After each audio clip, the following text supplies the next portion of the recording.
दोस्तों, आज हम इस वीडियो में आपके साथ डिस्कस करेंगे माइक्रोमीटर के द्वारा रीडिंग किस प्रकार से ली जाती है। एक आउटसाइड माइक्रोमीटर है, एक मीट्रिक माइक्रोमीटर है जिसका लिस्ट काउंट 0.01 मिलीमीटर होता है और इसमें हम एक कॉइन का जो डायमीटर है वो फाइंड आउट करेंगे कि कितना होता है। तो सबसे पहले माइक्रोमीटर के पार्ट के बारे में थोड़ा जान लेते हैं। ये इसका यू शेप का एक फ्रेम है जिसके ऊपर इसका जो लिस्ट काउंट है वो भी लिखा हुआ है 0.01 मिलीमीटर और इस माइक्रोमीटर की जो रेंज है 0 से लेके 25 mm भी इस पर अंकित की गई है। अब बात करते हैं, ये जो पार्ट है इसको हम बैरल कहते हैं या स्लीव भी इसको बोला जाता है और इसके ऊपर मेन स्केल बना होता है। उसके बाद ये थिम्बल है। थिम्बल को हम क्लॉकवाइज और एंटी क्लॉकवाइज रोटेट कर सकते हैं और थिम्बल के ऊपर ये सर्कुलर स्केल बना होता है जिस पर 0 से लेके 50 तक डिवीजन अंकित होती हैं। उसके बाद यहाँ पर ये रचेट स्टॉप होता है जिसके द्वारा जो मेजरिंग सरफेस होते हैं एनविल और स्पिंडल के, उस पर यूनिफॉर्म प्रेशर प्रोवाइड करने में मदद करता है। यहाँ पर ये एनविल है और यहाँ पर ये स्पिंडल है।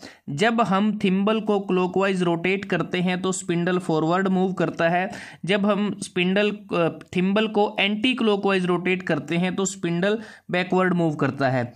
एनविल के जो मेजरिंग सरफेस है यहाँ पर कार्बाइड की टिप लगी होती है, उसी प्रकार से जो स्पिंडल का जो मेजरिंग जो सरफेस होता है वहाँ पर भी कार्बाइड की एक टिप लगी होती है। क्योंकि ये इसलिए लगाते हैं क्योंकि वो काफ़ी हार्ड मटेरियल होता है और बार बार मेजरिंग करने से ये जो है ये घिसे ना। अगर कोई दूसरा मटेरियल है तो वो घिस सकता है, लेकिन कार्बाइड की जो टिप है वो इतनी आसानी से घिस नहीं जाती। अब बात करते हैं कि इस कॉइन का जो डायमीटर है कैसे फाइंड आउट करेंगे। बैरल पे जो मेन स्केल बना है एक बार उसको देख लेते हैं।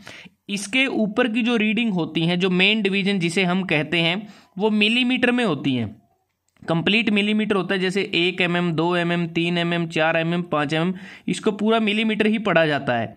और इसके बीच में ये जो लाइन नज़र आ रही है इसको हम रेफरेंस लाइन या फिर डेटम लाइन बोलते हैं। और इससे नीचे की जो डिवीज़न है जिसे हम सब डिवीज़न कहते हैं, ये ऊपर की जो दो मेन डिवीज़न होती हैं उसके बीच में इसको यहाँ पर अंकित किया गया है और इसको हम 0.5 mm इसको रीड करते हैं। अब एक चीज़ रीडिंग लेते समय हमें ध्यान में रखनी है, जब भी हम रीडिंग लेंगे सब डिवीज़न हमारी या तो 1 होगी या फिर वो 0 होगी। अब इसको कैसे देखेंगे? सबसे पहले हमें मेन स्केल रीडिंग को देखना है। तो सबसे पहले हम अपर ग्रेजुएशन पर देखेंगे कि हमारी जो डिवीज़न है मेन डिवीज़न कितनी आई है। तो हमारी जो मेन डिवीज़न है वो यहाँ तक है, तो इसको देखें 20, 21, 22, 23 और 24। मेन डिवीज़न कितनी है?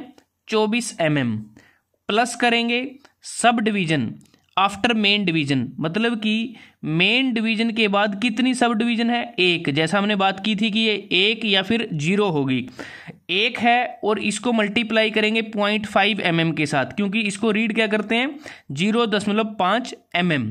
तो 24 mm प्लस 1 इंटू 0.5 mm, तो 24 mm प्लस 0.5 mm। तो हमारे पास जो मेन स्केल की रीडिंग कितनी आई? 24.5 मिलीमीटर। उसके बाद हम थिम्बल पर सर्कुलर स्केल पर देखेंगे कि इसकी कौन सी डिवीज़न है जो रेफरेंस लाइन के साथ कंसाइड कर रही है या फिर मैच कर रही है। तो यहाँ पर हमने देखा 35, 36, 37, 38, तो 39वीं जो डिवीज़न है वो रेफरेंस लाइन के साथ मैच कर रही है और इसका जो लिस्ट काउंट है 0.01 मिलीमीटर।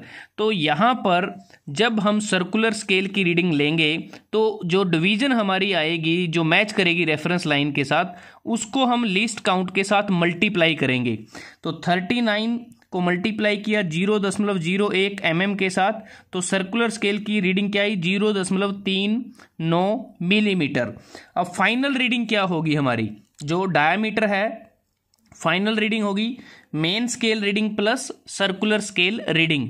मेन स्केल रीडिंग कितनी है? 24.5 मिलीमीटर और सर्कुलर स्केल की रीडिंग है 0.39 मिलीमीटर। तो फाइनल रीडिंग हमारे पास आई 24.89 मिलीमीटर। तो यही इस कॉइन का डायामीटर है। तो दोस्तों आज हमने इस वीडियो में आपके साथ डिस्कस किया आउटसाइड माइक्रोमीटर के द्वारा जो रीडिंग है वो किस प्रकार से ली जाती है। अगर आपको ये वीडियो अच्छा लगा आप इसको लाइक कर सकते हैं, शेयर कर सकते हैं अपने दोस्तों के साथ, स्टूडेंट्स के साथ, और जल्दी हाजिर होते हैं एक नए वीडियो के साथ। तब तक के लिए धन्यवाद। आपका दिन शुभ रहे।